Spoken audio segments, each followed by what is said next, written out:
I'm just going to come right out and say it right off the top of this video. I think Donald Trump owns Canada.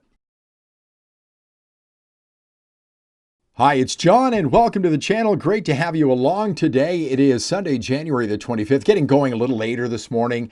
It is 6:05 a.m. I hope you're having a great start to your Sunday and a great weekend as well with the big blue mug of coffee, of course. And I've got notes today, and right here are my notes. On the back of this little piece of cardboard are my notes for today, the inspiration for this video, and I'm going to show it to you in just a moment. It is wonderful to have you here. Thanks so much. So, found myself in a bit of a quandary yesterday. A big story broke in Canada. And I found myself in a quandary, a little perplexed this morning as to how to cover the story. Even this morning when I woke up yesterday, initially I thought, I'm going to make a video on this immediately. I thought I'd run to my camera, but I thought, no, I want to think about this a little bit. I don't want to overreact to this story because it's easy to overreact to. And what's the story? Well, here's the story right here.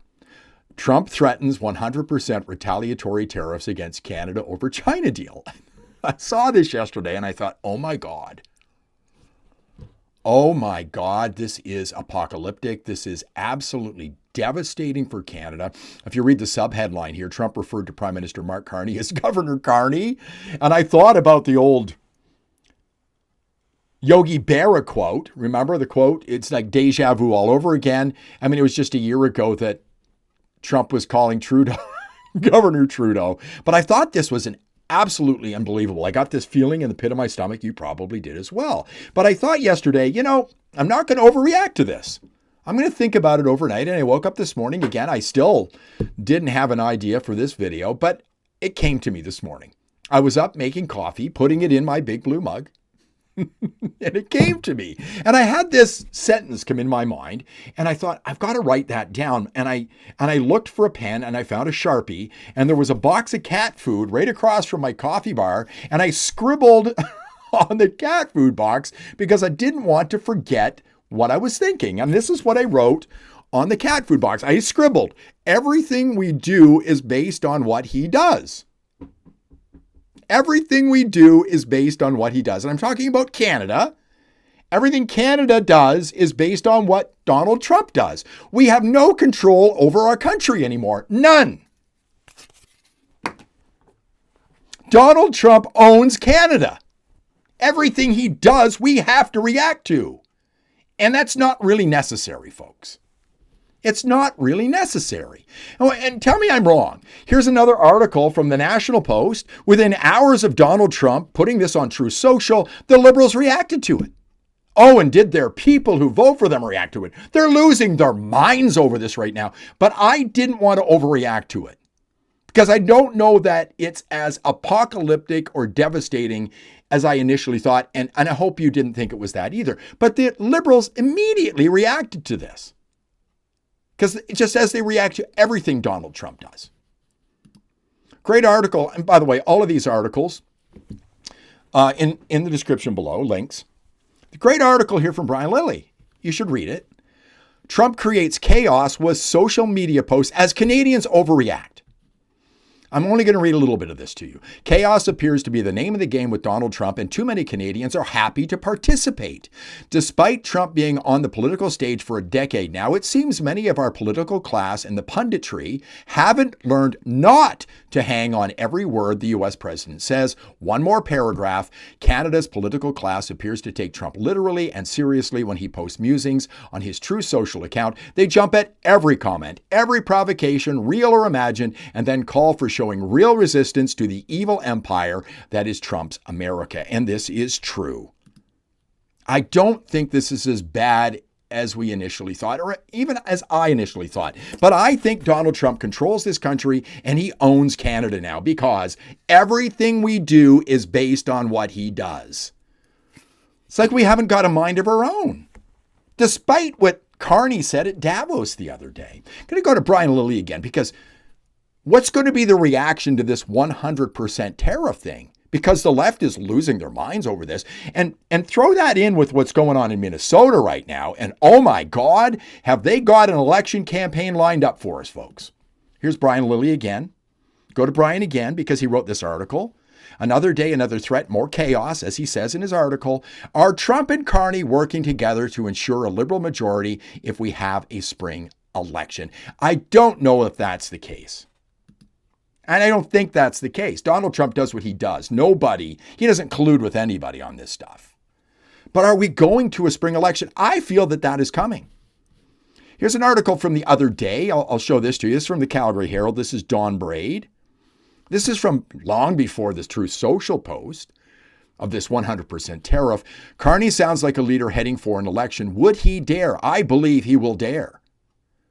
The opportunity is now. If you go to Michelle Rempel-Garner, let me go to the top here. Michelle Rempel-Garner has a Substack, which I subscribe to. I got an email back on January 7th on this. What are the odds of a spring federal election? Long before this Truth Social post. It's becoming increasingly clear that Mark Carney wants an opportunistic spring election. Here's why. And if you read this, link in the description, give yourself some time because she goes into great detail over point after point after point on why Mark Carney would go to a spring election here. It's quite extraordinary. Read this. It goes on and on and on. And now we got 100% tariff threat. You don't think that the liberal base is absolutely supercharged right now to vote liberal again. This is like the last election, but to the nth degree, through the stratosphere at this point. And right on cue, folks. Mark Carney. Let me bring it up here for you. Right on cue. If this isn't an election ad, I don't know what is. With our economy under threat from abroad, Canadians have made a choice to focus on what we can control. You are choosing to put your hard-earned dollars behind Canadian businesses and Canadian workers. Canada's new government is doing the same with our new Buy Canadian policy. We're on a mission to build big, from millions of homes that will improve affordability, to major projects that will transform our economy, to the new military hardware that will protect Canadians and our sovereignty. We will build big with Canadian materials, Canadian steel, aluminum, and lumber, with Canadian technology and with Canadian workers. We can't control what other nations do. We can be our own best customer. We'll buy Canadian, we'll build Canadian. And together, we will build Canada strong. Canada strong, folks. Is that not an election ad right there? And by the way, it took the music out of it for copyright reasons. But do you not think we're going to an election now after what Donald Trump said? Because everything we do is based on what he does. I think we're going to go to an election. And I think the Liberals have a good chance of getting the majority. All of the things he said in that were basically the talking points he had from the last election, which he won, and he wants a majority, dearly wants a majority right now. And I think there's enough of the elbows up people out there who will vote for him again and even more after this. Now, what does this mean for Alberta? I got to think of it from that standpoint. This supercharges the independence movement if he gets a majority. Because there's 30 to 35% who really want independence. There's 30 to 35% who really don't want independence. And then there's the mushy middle. And those people could be pushed right into the independence side if they get a majority and win their fifth election in a row. How pathetic are the Conservatives if they lose another one? Meanwhile, we've got Poilievre here in Calgary. He's got a leadership review coming up. If you're part of the independence movement and you like Poilievre, good for you. Go see him. But be careful you get all your fingers back if you shake his hand, because he is going to be one of the biggest opponents to the independence movement if he's still around. If he loses another election, you'll never hear his name again. But if he's still around, he and the Conservative Party will be the biggest opponents to the independence movement because they have the most to lose, all the seats in Alberta. And they'll never gain power in Ottawa again if they lose Alberta.